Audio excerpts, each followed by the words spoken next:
Welcome back to Hold My Matcha. We actually have kind of a more specific genre this week, I guess you could say, with media. It's definitely more of a themed episode. It is more of a themed episode, yes. Mm-hmm. So, we got our matcha today. We actually made it this time. We did. Granted, it is kind of hard to make matcha at home because it feels like it's not actually strong, so you're kind of just drinking milk. But it's not too bad today, honestly. I think we did a pretty good job. Like, I'm not... It's good. Like, I mean, you're almost done with yours, so... Yeah, I've been drinking it while we were setting up, and I've definitely gone through more of it than I should have at this point. Yeah. If you listen to last episodes, you know that we're moving on to books. That was our decided next topic. So yes. I got my cup again today from Etsy that says, "Buy me books and tell me I'm pretty." So, and you got your mug, which says... Yes, we made a little pit stop because I left my house before I realized I needed a cup. So we went to the store and I picked up a cup, and it's a cute little mug, and it says, "Treat your shelf," which is a little on topic. So it's cute. I think it was supposed to be part of like the Halloween collection at Target. So it's cute. It's orange. But yeah, I would say that for this topic specifically, Trinity could have been prepared for it her whole life. I don't think I would have been confident in this topic a couple years ago. I think I'd only be confident in this topic for a podcast this year because I'm the kind of person that it's hard for me to sit down and focus on a book. It takes me a long time to finish it unless I like really make myself get into it to where you're already invested in the story, to where you're picking it up more. But I mean, I had reading slumps, I think I would say, where I'd like confidently read a couple of books for like a month or two, and then I just wouldn't for like the whole rest of the year. But this has been a great year for me. I mean, I'm hitting that slump a little bit again, but like since March, I was doing pretty good. I'd say before that, didn't you set up a reading goal for yourself in January? I did. I got this cute little app. It's not Goodreads, but it's just this one that kind of like when you finish a book, it puts it on like this little like bookshelf. Oh, it's TBR, isn't it? Yeah, TBR, which is to be read. Yeah. It's just I like it because it looked cute. When you finish it, it puts it all on a shelf, and you can make your reading goal 10 books, 50 books, 100 books. And I put it at like 15, so, it'd look easy. And then every time I read up to that number, I just add a +5, so like it wouldn't look intimidating. And I did pretty dang well. For me, at least, personally. I forget that app exists. I use it pretty much solely when I go book shopping, because you can't buy everything you see on the shelf. Otherwise, well, I'd have no money and no space, which I don't have anyway. Fun fact, I have so many books that they are stacked on the floor, because I literally don't have shelf space. So I use it to like categorize the books that I want. And actually my brother uses it now too. The younger one, he uses it when we go, browse Barnes and Noble. So, that's a pretty nifty app. But I remember in the beginning of the year, you were talking about you had a book goal, and every time we met up, which has pretty much been weekly for, almost a year now. Yeah.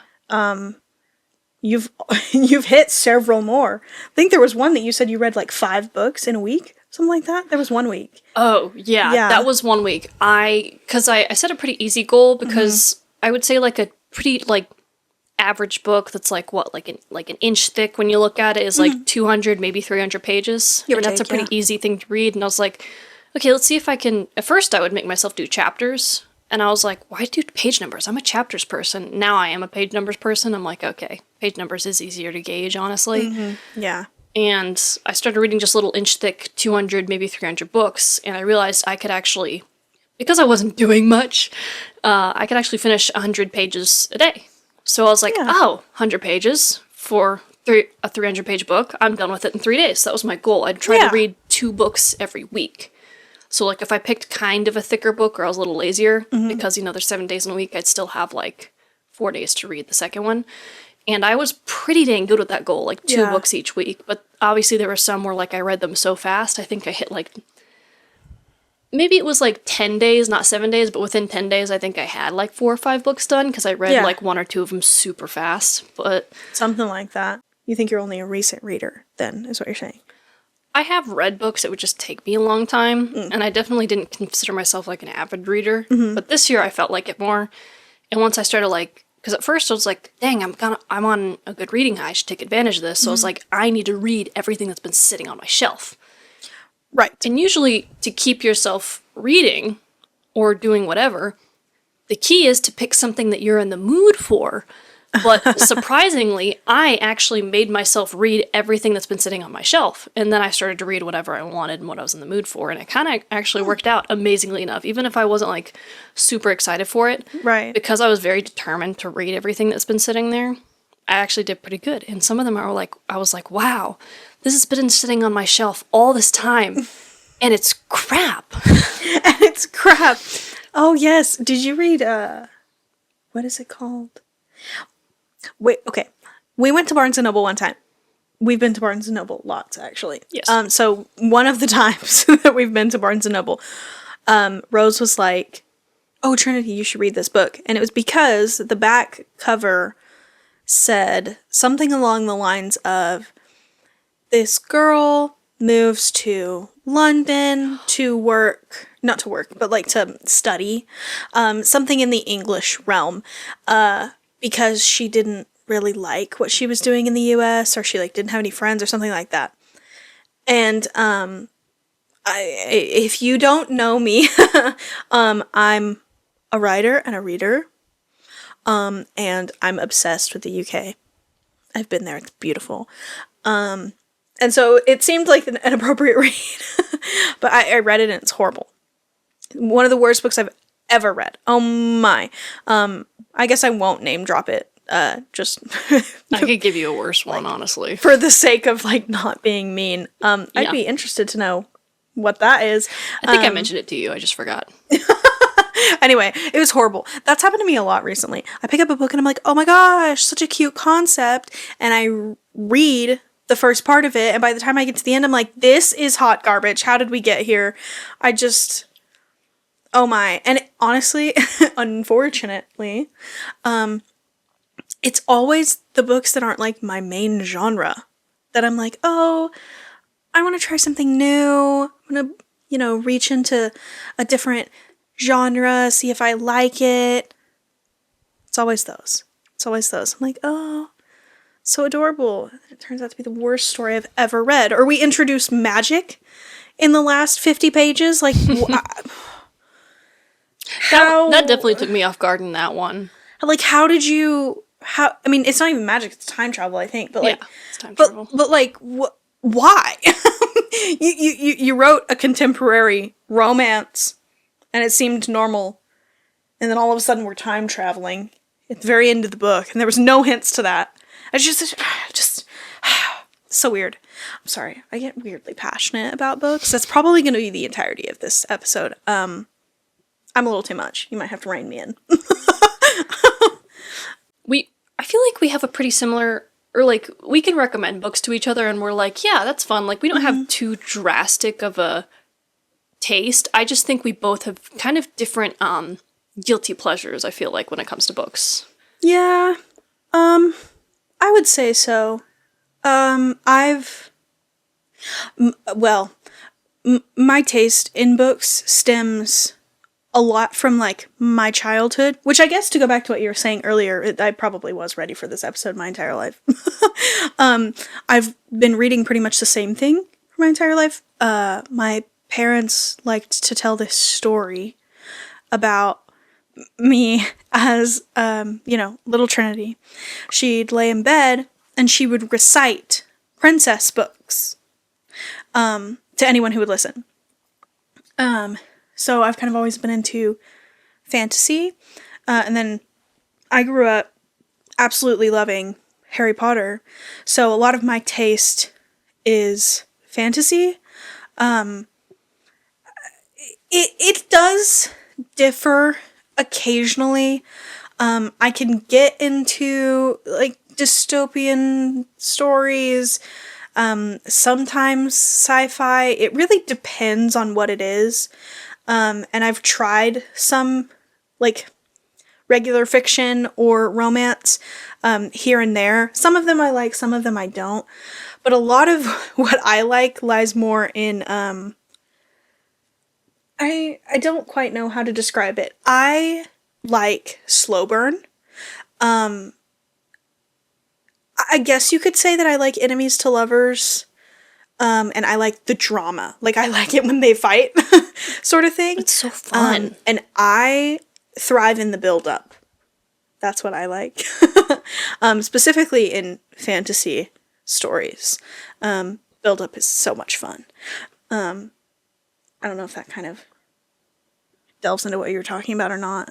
Yeah. But I'm not ashamed of what I read. Like, I am a big romance person, but thankfully that is like a massive genre. Like, there is no like, oh, that's all you read. It's like, well, it can be a subgenre. Like, it can be a B story. Like, there's tons of, like you said, fantasy, dystopian. I've recently been trying to get back into fantasy because I feel like it's hard because, like, again, it's hard to kind of get me to sit and read it all at once. So I was good at reading books, but sometimes with, like, series, I need to take a break if they're too long or they're intimidating. So I've been kind of into like little 1 book or maybe 2 book low stake fantasies recently, which are just so fun. They're relaxing. I could name a few. They're mostly on the shelf, but also just trying to read like fantasy in general. I will say I feel like I've tried to describe this before, but it's hard to describe. I guess maybe I'm just like a super, I know people say this, like, I'm an empath, but, like, I think it's just, like, I mean, when you read a book, even if it's not, like, amazingly Nobel Prize written book, it's like, they get you really attached to the character, you know? Like, you're invested in what's about to happen. Well, yeah. And you could argue that's where fan fiction comes from, too. Well, yeah. Like, even if you're not in love with it, like, you still get, like, bothered when something bad happens to the character. Yeah. Especially if it's something that's kind of, like, dark, you know? Or just like, oh, well, that's kind of crappy. So, like, when I was reading, I realized, like, it was kind of making me depressed. And I was like, I probably need to try some happier, like, Hallmark-type romance stuff or, like, low-stake fantasies. Because it felt like, I want to try fantasy, but, like, what it feels like with most fantasy, they're like, I'm going to introduce these characters that are going to be so awesome with all these cool powers and all these cool people, but I'm just going to traumatize the heck out of them and you're going to have to read it. And it's like, well, that doesn't sound very fun right now. You know, like, maybe I could take my time with it, but right now I'm kind of a little depressed. I just want a good book, man, you know? And that's what I like. I like it when my characters are tortured. It's fun. Okay, I'm not crazy. No, like, that kind of does make a character sometimes. I like emotionally turbulent stories. I like tragedies. I mean, look at the source material. I was obsessed with Harry Potter and still am. And somebody asked me once, they were like, do you think that that's a tragedy? Absolutely, I do. If you know the story, like, back to front, including what happens off the page, definitely a tragedy, and that's why I like it. I like it when I'm stressed. I remember reading a book, I had to have been 15 or something, and I was supposed to be asleep, and my parents aren't strict by any means, but I wasn't supposed to be awake, so there was the, like, don't get caught kind of thing going on, and I had a light on, and I was reading a book. Hide your DS under the bed. Oh my gosh, absolutely! I used to sneak a movie player, one of those little movie player things, into my bed, and I'd cover it in blankets and hide it under there and watch Harry Potter and the Order of the Phoenix every single night before I went to bed. Order of the Phoenix? Yeah, I don't know why that one specifically, but well, if you just said you like your characters tortured, so there you go.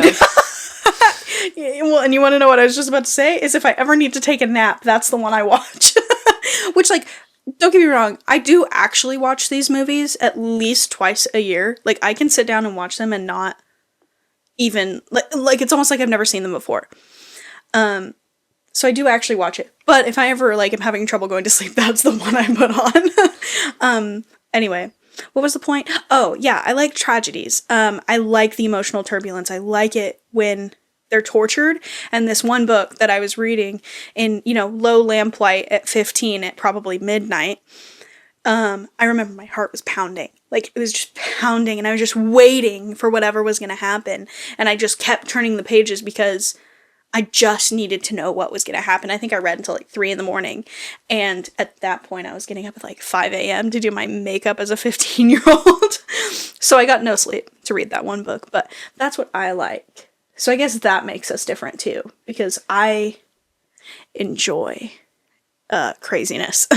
I enjoy those. I mean, yeah, that's what, like, you want it to be a page turner. You want it to be exciting and thrilling. I enjoy those. I'm just the kind of person that's like, if it's something that like really stresses me out or depresses me because I got so invested in it or something, it's kind of like after you watch a horror movie, you need to watch a Disney movie afterwards just to buffer it, like after if it's, when you finish a book and it's like, oh, that was kind of a whirlwind. It's like, okay, I'm going to go read like a cute little coffee shop romance book now, because it's like I want to keep reading, but I just need something a little more relaxing right now. So I kind of like take turns, I guess. Right. But now I'm in a phase where I just really like low stake fantasy. So I don't know. I'm just getting into that habit now. But I got to get back into my my deeper fantasy books with a lot of cool stuff. That's also the thing. Sometimes whenever your brain doesn't want to work too hard, fantasy can be fun, but like well written fantasy. Like Harry Potter, like there's a lot of world building around it, and it's kind of hard for your brain to be like, I can't do this right now. I need a contemporary. I'm just the kind of person that goes back and forth, which again, books should be like that. It should be like when you pull up Netflix and you're like, okay, what am I in the mood for? It's okay to like stop in the middle, put it down, and go pick up something you actually want to start reading right then and there. I've actually got a couple of good suggestions for you in that way. A Good Girl's Guide to Murder is really good. It's not like gory or anything. It's more, I guess you would technically call that more of a mystery than anything else. Main character's like going around trying to figure out who did it. Who done it? Which does in fact make that a whodunit. Wow, I'm smart today. There's a few like that. So they're not quite contemporary, but they're not quite fantasy either. I don't know. I think mysteries can be a good in-between. What is that book called? It's called I think it's The 7 Lives of Evelyn Hugo. Yes. That one is supposedly really good. I haven't actually read it. I've read the blurb 110 million times. That one seems pretty good. Yeah, anyway. There's quite a few. What was the most recent book you just finished? The one I finished? Lord. Okay. So, I can read a book, depending on how long it is. If it's under 400 pages, I can do it in a day. Sometimes...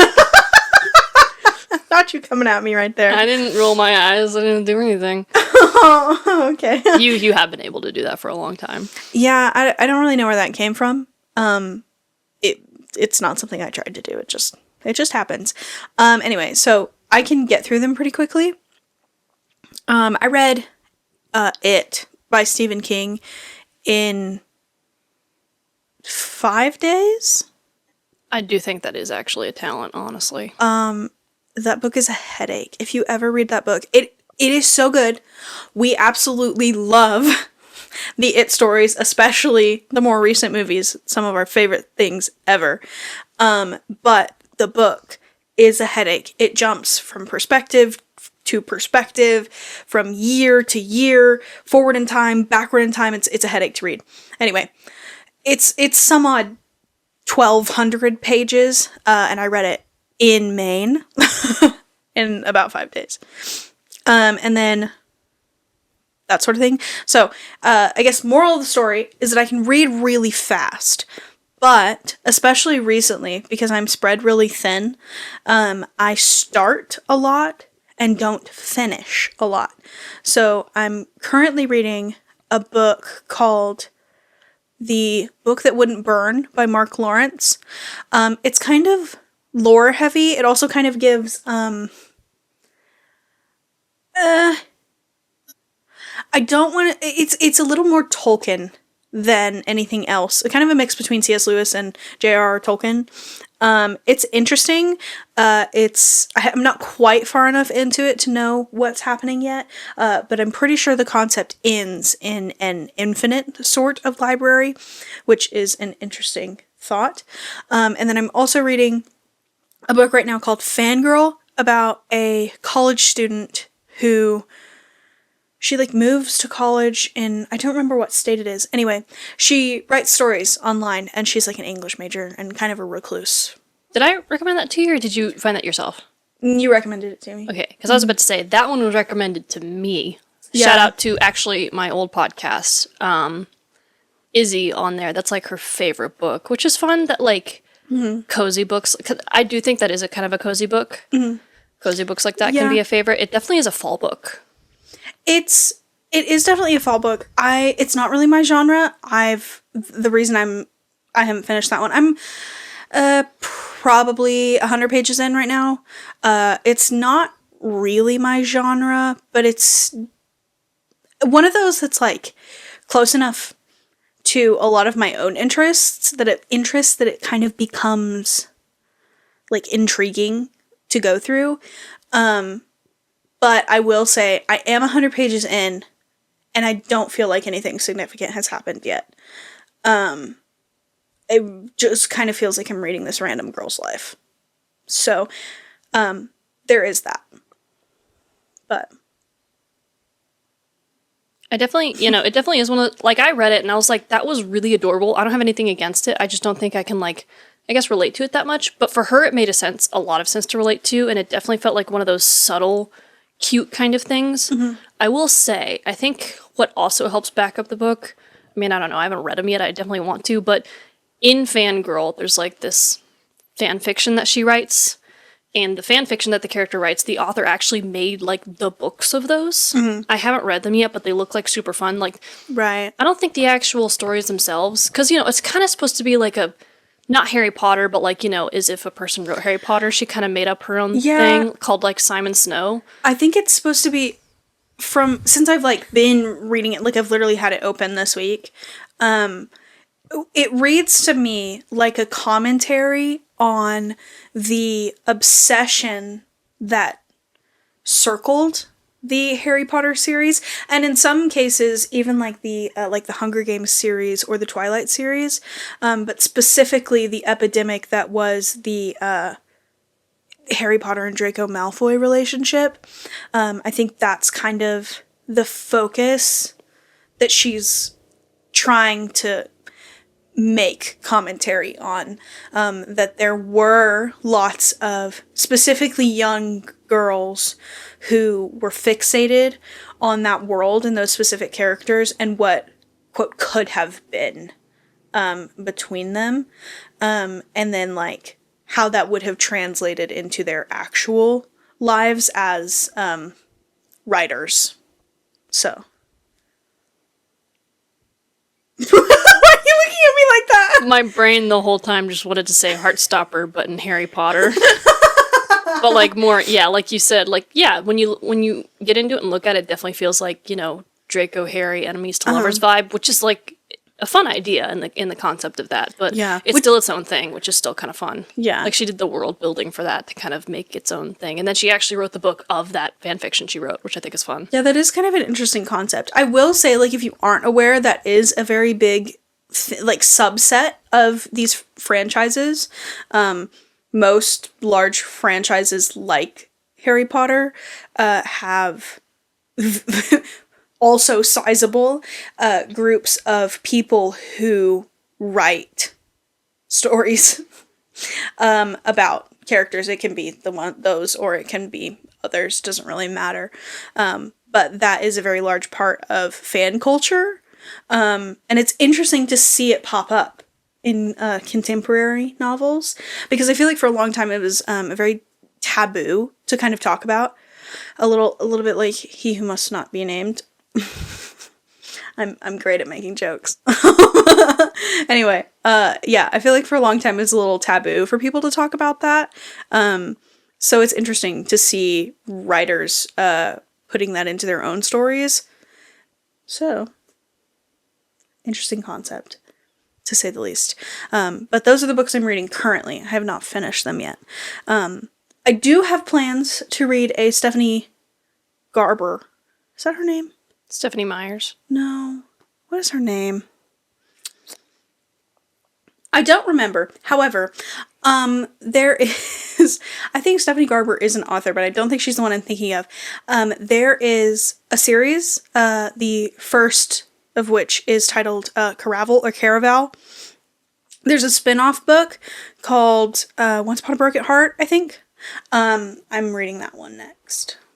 So, I think I probably don't want to open this can of worms is not the right word, but also it's okay because I don't know that much, and I'm not confident enough at all to call myself a true critter yet. But Critter? the most recent, yes, your brother will know. The most recent book I read was Tusk Love, which I loved.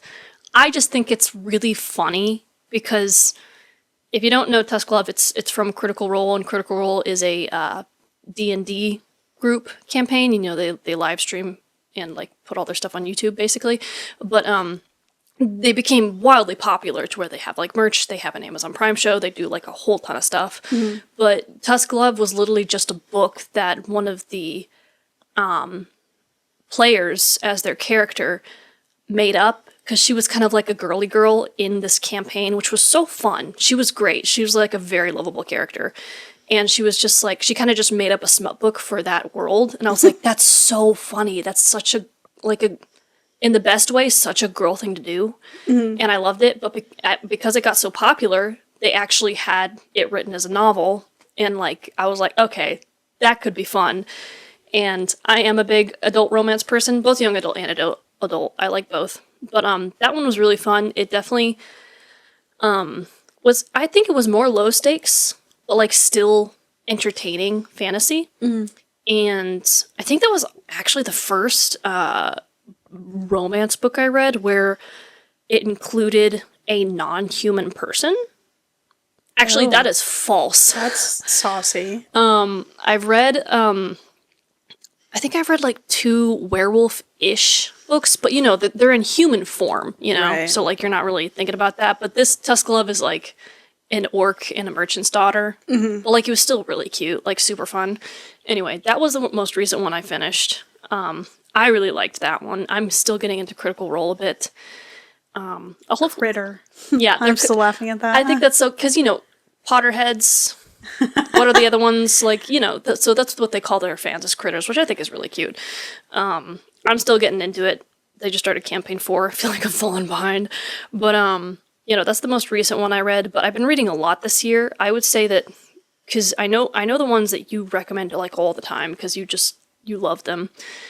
One of my favorite authors ever, like I'm a huge Allie Hazelwood stan. I don't know if you're watching on the YouTube video, you can see them behind me, but I got like her really pretty Afterlight by like Illumicrate, I think, is that's the book subscription place. But like I got like the really pretty covers of them, which are hard to find. Obviously there's people on like eBay and Mercari that resell them for like $200, and I'm like, but they're so pretty, and she's my favorite author, so like I'm willing to like, you know, search for them and like put them on my watch lists and all that, and spend a pretty penny on them. Yeah, just to try and find one. There is one I can't seem to find because like either they're never resold, or when they are resold, it's like $500 or $600. And I couldn't tell you why. It's her young adult one, Check and Mate, and that's a really pretty one. I still haven't come across it. Hopefully I'll find it. But, you know, I got all those behind me. They're not even on the rotating shelf. They're just, like, set up on the vanity because they're my favorites. But, you know, those are interesting that I love those so much. Well, not really. It's just the fact that, like, I'm a film person, but she kind of earned the title, I guess, like, STEMnist, where she writes, like, these really good romances, but like her stories are based around like women in like STEM and academic fields, right? Which is just like super fun. Mm-hmm. And I mean, the Check and Mate one was like, I think the most feminist one. They're all pretty obviously have like feminist themes, but that one was the one that like they specifically talked about this girl who was rising up in like professional chess competitions. And there were like men who like were just outright blatant cringeworthy sexist to her just to try and get her to Wow. quit. And like there wasn't a whole ton of that in the other books. Maybe in like Yeah. a small like kind of undermining way. Just a sprinkling of it. Yeah. But like they were like obvious about it and they were like genuinely trying to like the kind of like fragile egotistical men that were like enforcing random rules just to get her like kicked off kind of thing. And I'm like, oh, this is so annoying, but it was so good. I really liked that one. That was a cute one. She's definitely like my absolute favorite. I specifically, when I wrote this episode, wanted to talk about the difference between reading as an aesthetic versus reading as an actual hobby. So something you actually do versus something you basically just turn into a personality trait. And where do you feel like you fall on that scale? I do think that, you know, book talk, bookstagram, the aesthetic of reading can help you spur into like having it as a hobby. You know, kind of like the things where it's like you buy a cute gym outfit and it kind of encourages you to go to the gym. And now you actually like going to the gym. Right. I do think I was kind of like that kind of person, but also I was just somebody that's like, I need to sit down and make myself do something and not get to. Is that a butterfly? Like, you know what I mean? My brain is so, like, it cannot focus. That was such a Rose thing for you to do. I'm dying. Like, so I was like, I think I can do this. I just got to make myself do it. And I got better and do it to where I was like, okay, I actually like that it was more of like, I like that I'm checking it off my list. And at the same time, I'm glad that I'm kind of enjoying reading this. Some of these I'm like, okay, I kind of just want to be done with it or like all that. Others I'm like, okay, I'm really invested and I want to finish it. So it kind of is a toss up. At the beginning, it was definitely like, I just want to get my TBR done before I lose my reading high. Right. And then it actually started transitioning into like recreational isn't the right word, but I guess like, Well, I would say it's recreational. You're doing it for fun. yeah, for fun. Yeah, Yeah. basically. Like So, you actually enjoy doing it. yeah. Yeah, I would say, well, I've been reading for a really long time. And I've also been kind of,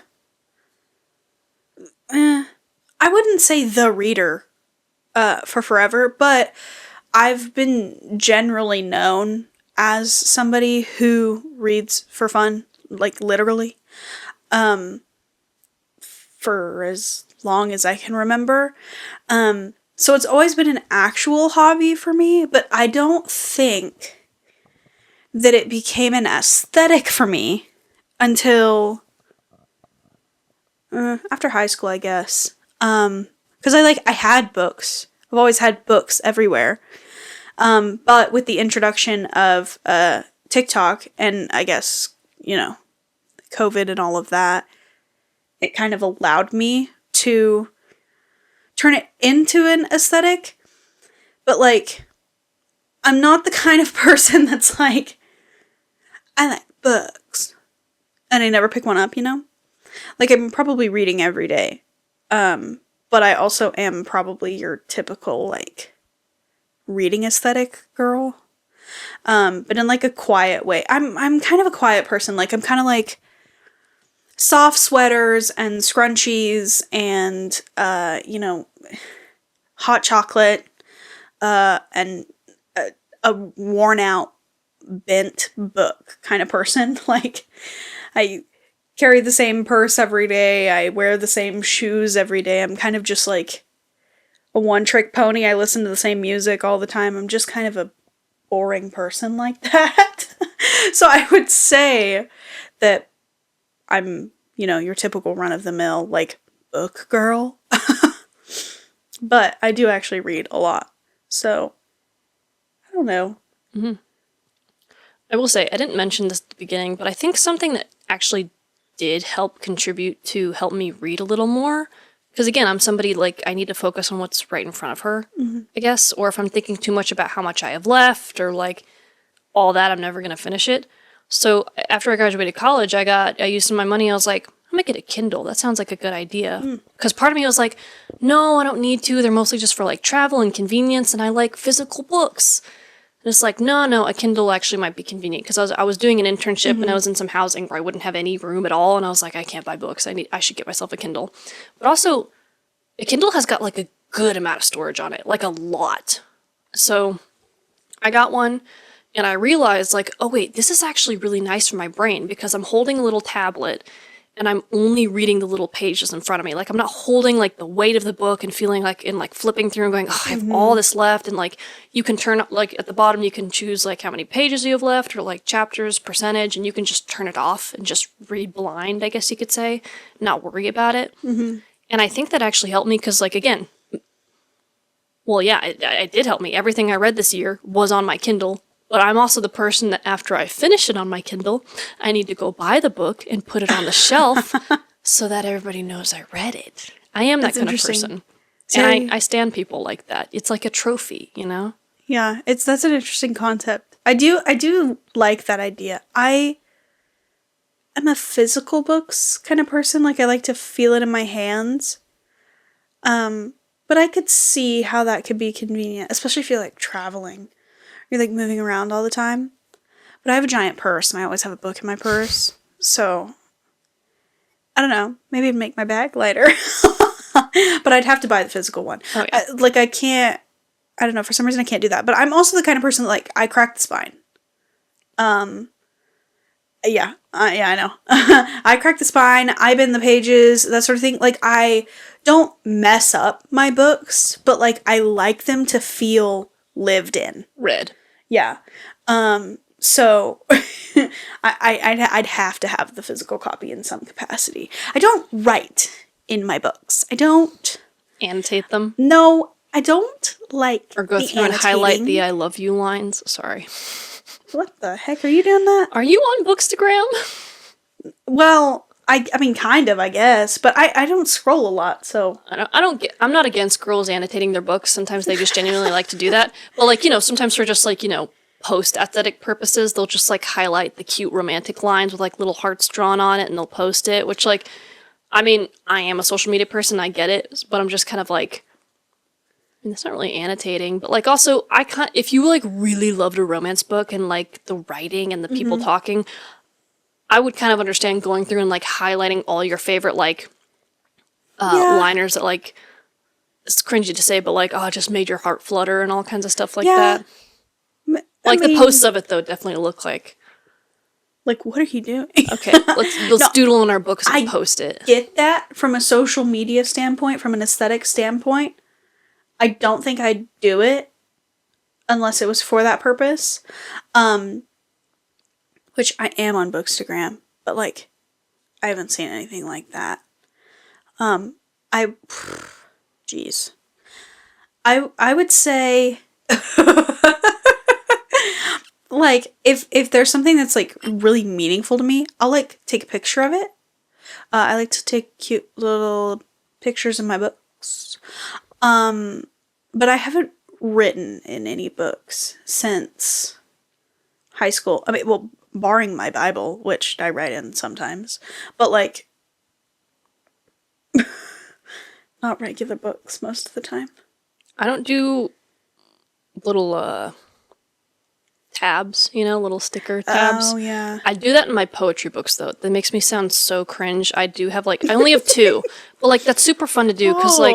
So you're a poetry girly, then. I've been trying, yeah. They're actually that. really nice. It's cute. You know, I like putting tabs on my poetry books, because I'm like, I definitely want to come back and read these. So, like, you know, the sides are just, like, lined with all those colorful little sticker tabs of ones that I liked or, like, that I really resonated with at the time. So I'm trying that out. I actually do... Even if it's just, like, an easy one that you can just pick up from Target or something like that, they genuinely are really kind of like relaxing and thought-provoking to read, honestly. I like them a lot. Yeah, some of them are, I've like flipped through a few occasionally. They're very insightful. Because people post them a lot too on Bookstagram, Book Talk, all that. But Pinterest. I have a quote board on Pinterest. Nice. I only recently took a picture of like one quote that I really liked, and it was actually in the Bridge Kingdom series. Bridge Kingdom series is so good. Her last one is coming out next year. Stressed me out and tore out my heart, but it's so good. Yeah, I think I probably could pull that quote up. But it's something kind of like the La La Land kind of vibe. It's kind of like never abandon the stars who dream kind of thing. Oh my I can't remember the exact quote, but it's really good. And I think that was like the only quote, like one of the very few quotes I've ever taken a picture of. Right. I also like looking at dedications that people have posted. Dedication. I've actually drafted a few dedications, which I'm writing a book. I don't know if it'll ever go anywhere, but I've drafted a few dedications because I think they're so much fun. So I do have one last question for you. I thought this one was kind of interesting. It just kind of came to me while I was outlining this episode, and I think it's kind of impactful. I was curious, how do you feel like reading, or the stories that we read, have the power to change us as people or mold us as people? Do you have any thoughts about that? Yeah. I know they say like reading makes you smart, quote unquote, no matter like what you read, as long as you read. Even if it is like, just a bunch of romances, just reading is stimulating. I will say I wouldn't say I feel smarter, but it's definitely something that, like, as a storyteller personally, it definitely is something that, like, opens your eyes to, like, so many more things that you're not currently thinking about, or genres, or like, oh, I want to try writing that, or like stuff like that. As a storyteller, I think it has a massive impact, which feels like no duh. Like, if you're a writer, you read and write as much as you can. But I don't know, in everyday life, I would say it does have an impact. It's just like, I think it's more subtle than people would think. Like, because here's the thing also, which is, I think is a pretty universal thing. I probably maybe read a book a month ago or 3 months ago. I probably forgot half of it at this point. Like, it's definitely one of those things that, like, it teaches you that the important things stick. Like, obviously there's some books that's like, I just remember this one specific bit because it just stuck. Whether it bothered you or it inspired you or it, like, made you really excited or you hated it and, like, you just you cannot forget, like, that one terrible line in that book or whatever it is. I think it definitely has an impact on that, which sounds no duh as well. Like, what sticks will stick, and it teaches you what your brain will hang on to. Yeah, I definitely agree with what you're saying. A lot of people, I've had a lot of people say that, I say a lot of words that sound really smart, and I think the truth is that a lot of that comes from, literally comes from osmosis. Like, I literally think I'm absorbing it through books, and I don't mean to. A lot of the times, it does happen like that. Kind of funny. Definitely kind of funny. So I think, in a way, you're right about that. Like, I think over time, I definitely learned a lot about just the English language, and also about people, through reading, which is a big thing. But I also feel like stories in general have the power to change how we think about things, how we handle our relationships and our jobs and things like that, I'm sure on a different day I'd have something totally philosophical to say about that, but I think I'm a little out of it today, so I'll leave it there. I think they're powerful. I think they mean a lot, and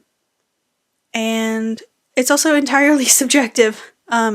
People can take different meanings or different takeaways from a lot of books, and some people may like some of them and others may not. But yeah, that's kind of my take on it. This can apply to, like, most everything, like movies, books, music, whatever. I feel like it happens to me a lot, but I noticed that, like, I just started scrolling past videos that are like, here are the top 10 books that I hated this year. And even though they're kind of like respectful, like no hate, I just personally didn't like them. Like, you know, they're not mean ones. I just find myself scrolling past them because I'm like, you know what? I'm the kind of person that's like, I try not to let other people influence my viewpoints, but I definitely feel like if I really like somebody and somebody else doesn't like it, I feel kind of like, oh, do I have the wrong opinion? Like, was that not good? Like, I'm immediately like that, Yeah. especially with like movies and books. So on social media, I find myself being like, you know what? I don't want to see a book pop up that I love and this person like saying they don't like it, and it makes me question everything about it. So I'm just gonna skip it. Which I realized that recently. I watched a movie this weekend, and I went to go. I was like, oh, I should add it to my letterbox. I'm trying to be better at letterbox recently as a film person. And I make the mistake of going to Letterboxd, and before putting in my review, I look at everybody else's, and I'm like, wow, everybody hated that, or they're like ripping into it, and I actually kind of liked it, you know? And I'm like, you know what?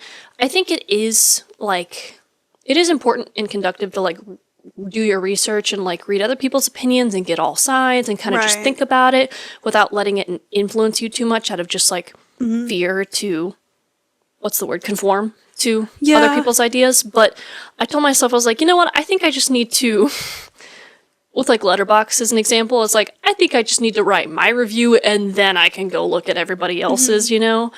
And kind of just remember, like, it's okay to like something. Right. Like, opinions are just opinions. You don't need to force them on people. If somebody's kind of like, oh, well, the film cinematography wasn't like this and this and this, it's like, yeah, I can see that. I understand that from like a more, well, art is art, but like a little more factual kind of thing. But if it's more of like, ugh, the acting was terrible, I didn't like this, and the colors were just like not pretty, and like stuff like that, you know? It's kind of like, oh, well, I had a good time. I try to have that mindset better. It's like, you know what? I liked it. Yeah. Not that like my opinion trumps yours, which it doesn't. It's just like, I like what I like, and that's okay.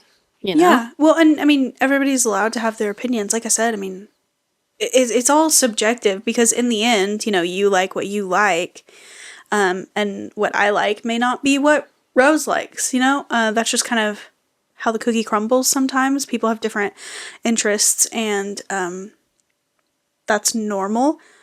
If you're reading reviews before you read or watch something, you're essentially creating bias and then going into whatever you're reading with this preconceived notion that it's going to be this specific way because this person said it would be, therefore going in with bias and not, giving yourself the free will to make your own judgment on something or even form your own opinions on it. After the fact, I've seen a lot of people actually going into books or movies or TV shows or whatever, having unique and well thought out opinions about them, and then shifting those thoughts based off of the reviews of other people, which I don't know that you could call that bias, but I think it is definitely kind of a subset of that because you're allowing other people to sway the very specific opinion that you already had. The critics don't make up the audience, so that is a good point. Especially, I mean, this is no duh, but like, especially if you're making that content yourself, you have to get yourself in the mindset of that's just one person's opinion and to not let it mess with you. Obviously, Right. take it into account. Like, don't like ignore it, but like, don't let it hurt you, I guess, is the main no duh thing to say. But yeah. You talk about Heartstopper. Oh yeah. I know Heartstopper are graphic novels that you can read on Webtoon, and then she's also got some other little novels, but like, and she's a young adult author. I love her stuff. They're so cute. Also, just Heartstopper in general, they're adorable. I think the books are really pretty though. The art style's read, beautiful. yeah, whether you read them on Webtoon or have like the physical books, I have those all over my shelf. I'm collecting like the hardback, like shiny covers of those if I can. But yeah, I'm in love with those. And the little novellas, like they're really easy reads. They're kind of relaxing, and they're they're very interesting. Like they have a lot of topics that like I wouldn't think of, like which is pretty fun to read and also like relaxing at the same time. But She's kind of well rounded as far as teen angst goes. oh But yeah, like realistically. yeah, in a very like realistic but like not super dramatic kind of way, I guess you could say. Yeah, I would call it grounded. Yes, that's the word. I read. You do. Yeah. Good job. Yay. Okay. I mean, I say that I can't make myself read books. Sometimes it takes me a while, but I get it done. I mean, I've read Fourth Wing. I actually managed to read all 3 of those books, so I am going to manage to finish it. It took me a while to read Iron Flame. I will say that, because it's like 900 pages. But, like, you know, once you get into it, it's kind of easier to kind of stick to it. I read Onyx Storm. It is one, again, I'm one of the people that, like, I need to make myself focus. So it is one of those things where the world building and all the aspects and the variators, I'm like, I'm not going to remember any of this. I'm already confused. So, like, I can get the gist of it, but I have to go to my sister and be like, what is this? Or, like, I sometimes have trouble, especially Explain, in fantasy please. worlds, imagining the thing that, like, even the room they're describing. I'm like, okay. So, you know, like, I have to take a minute interesting. sometimes. For some reason, I could not picture a dais for the life of me. And I never bothered to Google it. See, That's just so sad. my brain just, I forget I'm reading. I just read and like imagine things to the point that like I don't even realize I'm reading anymore. So I'm still reading, but I just don't even realize it. It's like a movie in my head. Oh, okay, that makes more sense. It's just easier for you, I guess. I guess that's how you'd say it. You've been reading for so long, it's just Yeah. how it works. Just. I'm sorry. Yeah, I guess so. This is kind of a loaded question, because, you know, there can be so many books that you are planning to read and just have never gotten around to, but is there like a book that isn't out yet that you're, like, excited for? Currently, not really. Fun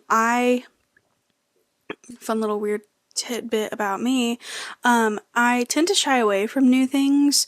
I don't know if that's just because I am scared of them or if I want to, like, I don't know, have them exist in the world a little longer than like a day before I'm reading them.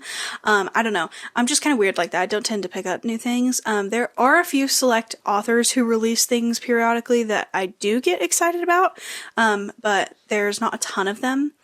So no, not anything new right now. But I have had Ninth House by Leigh Bardugo, who's the author of like Shadow and Bone and Six of Crows, sitting on my shelf for probably 2 years, and I've been dying to read it. I just haven't really gotten around to it yet. From what I understand, it's kind of a dark academia, like school kind of thing, and I'd like to read it during the fall. We're not quite cool enough to call the season we're in fall yet, so sometime before Christmas probably. And then there's a book I read a few years ago. It's called If We Were Villains by M.L. Rio. It's a mystery, and it is so good. I'm gonna reread it this year because I absolutely adored it. It was crazy. Like, when I tell you this book made me want to read Shakespeare, I'm just as shocked as anybody else. I have never really enjoyed Shakespeare very much, but this book made it somehow appealing. But if you're looking for suggestions from me, I'd definitely suggest that one. But those are my, like, planned reads. Yeah. I have a lot of planned reads. I just never know which one I'm going to pick up next, which is why that can be a hard question. But I will say like I said, I love Allie Hazelwood, so I'm really excited for Mate when that comes out later this October. And you know, I'll just download that on my Kindle and read it first. And then I'm also very excited for the last book in the Bridge Kingdom series by Daniel L. Jensen. Super good fantasy series if you like kingdoms and war and romance kind of stuff. Betrayal, all that kind of thing. And different POVs too, which usually I'd be annoyed by, but she does it really well. I like those. But yeah, I think I don't know where or in what form or fashion yet, but I'll put it in this like podcast description, or like, we post on our Instagram stories to promote these episodes. If that's where you saw them, we'll put it there too, maybe a link of some sort. But like, I'll figure it out. But we're gonna put up maybe like our favorites, our top favorite books / authors or whatever. Mm-hmm. I mean, yeah, they're recommendations, but like I prefer just to say favorites. Like we said, opinions. We just love them a lot. And that doesn't mean you have to. Yeah, exactly. If you look at it and you're like, that actually could be fun, then great. But like, yeah, well, I'll figure out some way to do that. But yeah, I only just recently got Goodreads, so I use like the little TBR app mostly to just keep track of my stuff. But I did make a Goodreads account. I just got to go through and log everything now, just so that I have something going. But yeah, this was our little. I believe the title is "Hot Girls Read Books" It is episode, which is really fun. I definitely need like a hat or a T-shirt with something like that on it, just to post, just simply to post on Instagram. No, I'm kidding. I actually do like merch like that. But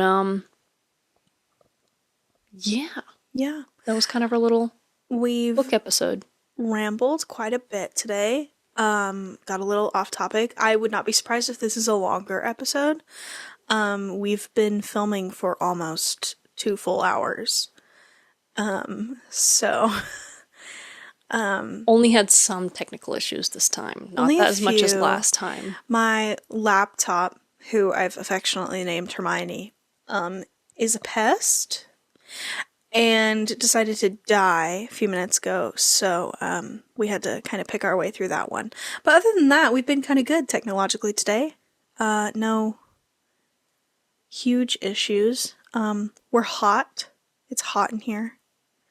But other than that, we're... She's making fun of me. I'm sweating. I'm not doing anything. I didn't. Nah. If you're gonna make fun of me, do it to my face. This is a podcast. I mean. Dude.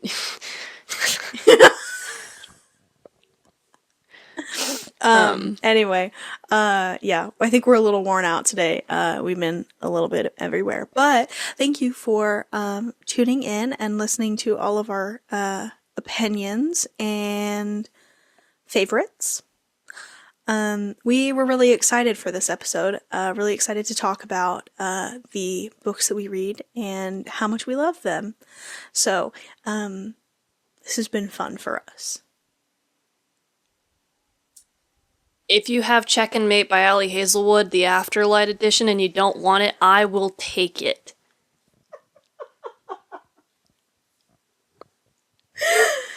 And that's the end.